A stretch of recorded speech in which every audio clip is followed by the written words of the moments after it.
पायल एक खुले मिजाज की जिंदा दिल लड़की होती है जिसे उसके पापा ने फुल्ली सेल्फ इंडिपेंडेंट बनने के लिए सब कुछ सिखाया हुआ होता है।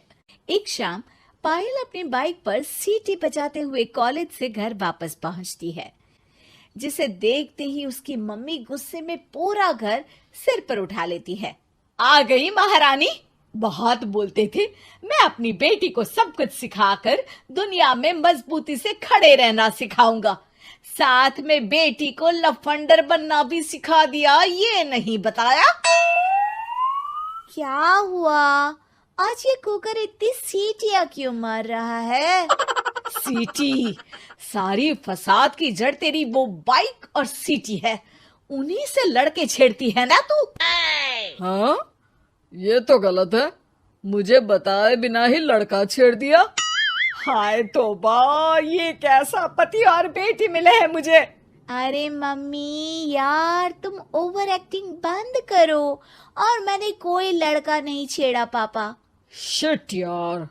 अच्छा मम्मी, आप पहले मुझे ये बताओ कि आपको ये सब बेकार बातें बताता कौन है? अच्छा, तूने कोई लड़का नहीं छेड़ा? अरे वही शर्मा आंटी, वही बताती रहती है, पर उसकी खबर तो मैं खुद ले लूंगी। अच्छा मेरी प्यारी बेटी, थक गई होगी ना, जाकर आराम कर बेटा। अचानक मम्मी को गर्म से नरम होते देख के पायल और उसके पापा कंफ्यूजन में एक दूसरे को देखने लगते हैं। आंखों से कुछ इशारे होते हैं और पायल वहां से चुपचाप चली जाती है। जिसके बाद रात को घर में सबके सोने के बाद दोनों पापा बेटी छत पर मिलते हैं। क्या खबर लाए हो? अरे तुम्हारी मम्मी तो हमसे भी तेज निकली, कोई खबर नहीं मिली। क्या यार पापा, पता नहीं अब मेरी मदर इंडिया कौन सा बम फोड़ेंगी। इसी के साथ दोनों अपने कमरे में वापस जाकर सो जाते हैं। अगली सुबह पायल जैसे ही कॉलेज जाने के लिए तैयार होकर कमरे से बाहर निकलती है तो उसकी मम्मी उसे लड़के वालों के सामने ले जाकर खड़ा कर देती है। जी, ये है मेरी बेटी पायल, थोड़ी चंचल है लेकिन बहुत नेक दिल और होशियार है। देखते ही देखते कुछ घंटों में पायल और शुभम का रिश्ता पक्का हो जाता है, जिसके कुछ दिनों बाद पायल शादी कर अपने ससुराल पहुंच जाती है। सोचा था मम्मी कोई बम फोड़ेंगी, पर उन्होंने तो सीधा मुझे उम्र कैद की सजा ही दे दी। बहू, अब उम्र कैद समझो या बम, रहना तो यही है, निभाना यही है, इसलिए छिछोरी हरकतें बंद करनी होगी। है? ये आप क्या बात कर रही हो?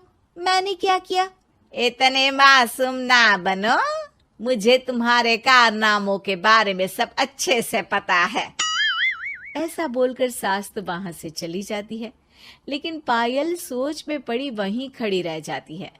जिस पर शुभम उसके पास आता है। तुम मम्मी की बात का बुरा मत मानना, वो पड़ोस वाली आंटी ने उन्हें तुम्हारी बाइक चलाना, सीटियां बजाते हुए घूमना, बेधड़क सबसे बात करना वगैरह जैसी कुछ बातें बता दी है, जिसे सुनकर उन्हें गुस्सा आ गया है। पर फिक्र मत करना, धीरे धीरे साथ रहने से वो भी ठीक हो जाएंगी। Thanks for your concern, but I don't care. Payal सीधा अपने कमरे में चली जाती है। अगली सुबह कॉलेज जाने के लिए तैयार हो सीटी बजाते हुए कमरे से बाहर निकलती है, जिसे देख सास गुस्से से तिलमिला उठती है। महारानी, शादी के अगले ही दिन ये हीरोइन बनकर कहाँ चल पड़ी? और ये लफंगों की तरह सीटियां बजाना बंद करो। ये हमारा घर है, कोई सड़क नहीं जहाँ तुम आवारागर्दी करती घूमो। मम्मी जी, सीटी बजाने और कंफर्टेबल कपड़े पहनने से लोग कब से आवारा बनने लगे? इसी के साथ सास बहू का युद्ध शुरू होने ही वाला होता है कि शुभम वहां पहुंच जाता है। माँ, उसका कॉलेज है इसलिए ऐसे तैयार हुई है। और पायल, तुम भी माँ को समझने की थोड़ी कोशिश करो ना प्लीज। सिचुएशन संभालकर शुभम और पायल घर से निकल जाते हैं। इसी तरह दिन बीतने लगते हैं, जिससे सास बहू की लड़ाइयों के बीच शुभम पिसता रहता है, लेकिन साथ ही वो दोनों एक दूसरे की आदतों को अपना भी लेती हैं। पर पायल का सीटी बजाना सास को आज भी नागवारा ही होता है। आसमान गिर जाएगा, धरती फट जाएगी, पर इसकी सीटी ना जी ना, कभी बंद नहीं होगी। अरे मम्मी जी, जब आप मेरे कुछ बोले बिना सीटी से ही समझ जाती हो कि मैं क्या बोल रही हूँ, फिर इसे बदलने की क्या जरूरत? यही तो हमारी यूनिकनेस है। पायल की बात से ज्यादा सहमत ना होते हुए भी सास हंस पड़ती है। उसी शाम पूरा परिवार घूमने जाने का प्लान बनाकर घर से निकल जाता है और उनके जाते ही घर में चोर घुस आते हैं और तभी वो सब भी दोबारा घर के अंदर आते हैं बाहर से। क्या यार पायल, एक शाम भी फोन के बिना नहीं रह सकती थी क्या? घर में ही तो फोन है, कहाँ चला जाता? अब जल्दी अंदर जाकर अपना फोन लाओ, मम्मी और मैं यहीं बाहर वेट करते हैं। ज्यादा बोल रहे हो, देखो अब और धीरे काम करूंगी। ऐसा बोलकर पायल घर के अंदर जाती है और बहुत देर तक बाहर निकल कर नहीं आती। अरे ये तो सच में जानबूझकर लेट करने लगी। चल कर देखते हैं ना। दोनों जैसे ही मेन डोर के नजदीक पहुंचते हैं, उन्हें पायल के सीटी बजाने की आवाज सुनाई देती है। हमें लेट करके खुद मजे से बैठी सीटियां बजा रही है। अरे गधे, ये मजा नहीं सजा है, जल्दी से पुलिस को फोन कर। माँ की बातों से कंफ्यूज्ड शुभम उसे देखता ही रहता है। सास खुद ही पुलिस को फोन कर देती है। कुछ देर बाद वो दोनों पुलिस के साथ घर के अंदर जाते हैं तो पायल एक कुर्सी पर बंधी होती है और सास को देखते ही दोबारा सीटी बजाने लगती है। सीटियों की दुकान फिर से शुरू हो गई तू? और क्या इन सबको कह रही है कि चोरा है चोरा है? तुझे कैद किया है, थोड़ा तो तरस खाकर डर हमसे। और प्यार से क्या बोल रहा है इससे? अरे इसके सर पर बंदूक लगा, ठोक दे इसको। अरे चल झूठे, तेरे पास तो हथियार है ही नहीं। सास की बात सुन वहां मौजूद सारे इंसान हैरान रह जाते हैं और पुलिस तुरंत उन चोरों को अरेस्ट कर लेती है। आपको कैसे पता कि इनके पास हथियार नहीं है? अरे सीटी नहीं तो बताया। नई नई सास बनने जा रही लक्ष्मी को उसके रिश्तेदारों ने अच्छे से समझा दिया था। दीदी देखो, सास बनना आसान नहीं है। कहने को बहू आ जाती है, लेकिन सारे घर में हक ऐसे कर लेगी जैसे तुमने तो इतने साल से घर के लिए कुछ किया ही ना हो।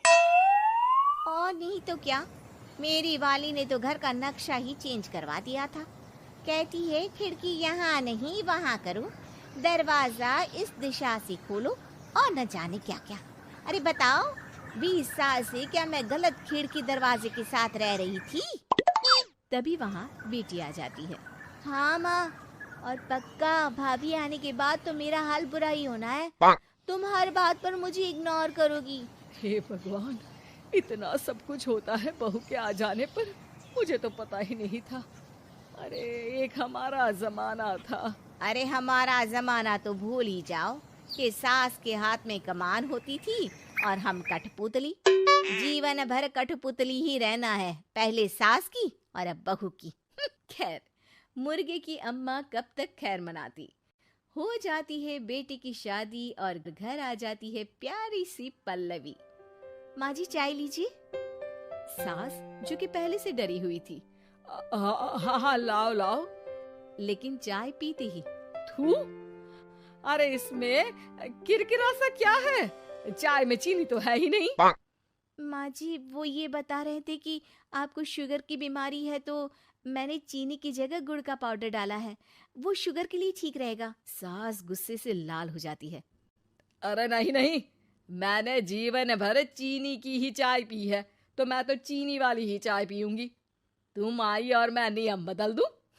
ऐसी सास नहीं हूं मैं, समझी? पल्लवी को समझ में नहीं आता कि सास को हो क्या गया है। अरे माँ जी हुआ क्या है, आप तो भड़क गई। तभी वहां ननद आ जाती है। तो आप काम ही ऐसा कर रही है ना भाभी? अरे भाई मैंने क्या किया? शुगर के पेशेंट को चीनी नहीं पीनी चाहिए तो मैंने चाय में चीनी नहीं डाली। इसमें मुझे तो नहीं लगता कि मैंने कुछ गलत किया। भाभी, पहली बात ये कि जबान चलाने की जरूरत नहीं है, क्योंकि हम लोगों को भी बोलना आता है। बाकी आपका क्या मतलब है कि हम लोग माँ का ख्याल नहीं रखते हैं? आपको ही सारी साइंस की नॉलेज है। पल्लवी समझ जाती है कि इन लोगों के दिमाग में बहू को लेकर धारणा गलत ही है, इसलिए वो बिना कुछ बोले वहां से चली जाती है। थोड़े दिनों बाद जब पल्लवी ड्राइंग रूम के पर्दे बदल रही थी, पंछी पन्नू उड़ती फिरूं मस्त गगन में, आज मैं आजाद हूँ दुनिया के चमन में।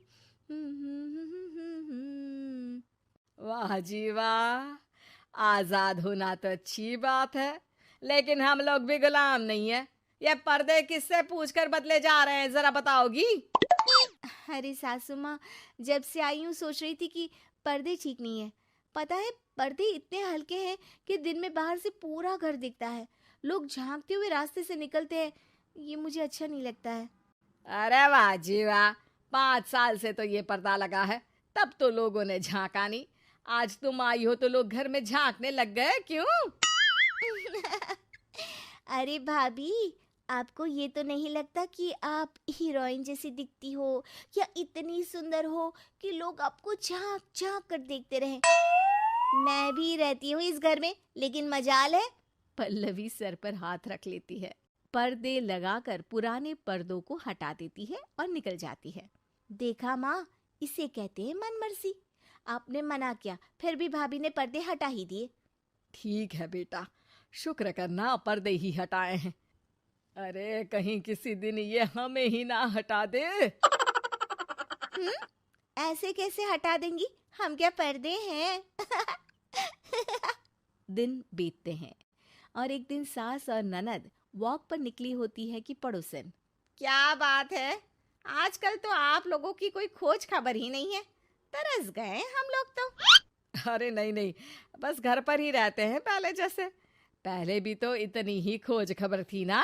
अरे नहीं नहीं, पहले की बात और थी।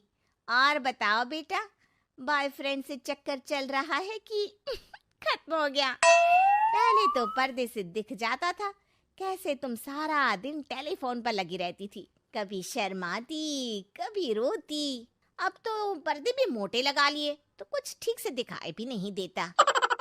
हाँ? अब नहीं, मतलब कोई ना होता है इस उम्र में।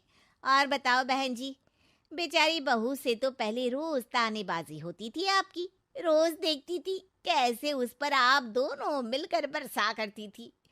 अब ठीक है ना वो? चल बेटा, ये औरत तो पागल हो गई है। अरे पागल नहीं, आदत हो गई थी। जब मन उबा तो आपकी खिड़की से झांक लिया करती थी। अब कुछ दिखाई नहीं देता तो। सास और ननद घर आती हैं, जहां बहू पर्दों को बदलने के लिए खड़ी होती है। अरे ये क्या कर रही हो? आपने ही कहा था ना पर्दे बदल देना। अब उस दिन तो उतारे थे, सोचा धो कर लगाऊंगी, आज सूख गए हैं तो लगा देती हूँ। तभी ननद चिल्लाती है, अरे नहीं नहीं भाभी, ठीक है ये पर्दे रहने दो। वो पर्दे कम, सीसीटीवी ज्यादा थे पड़ोसियों के लिए। समझ में आ गया अब आपको? हाँ हाँ, आ गया। अब जरा चाय तो बना कर ला दे। पल्लवी सास को चाय लाकर जैसे ही देती है, चाय पीकर सास झूमने लगती है और जमीन पर गिर जाती है। हाय रे भाभी, क्या मिलाकर पिला दिया माँ को, वो तो गिर ही गई।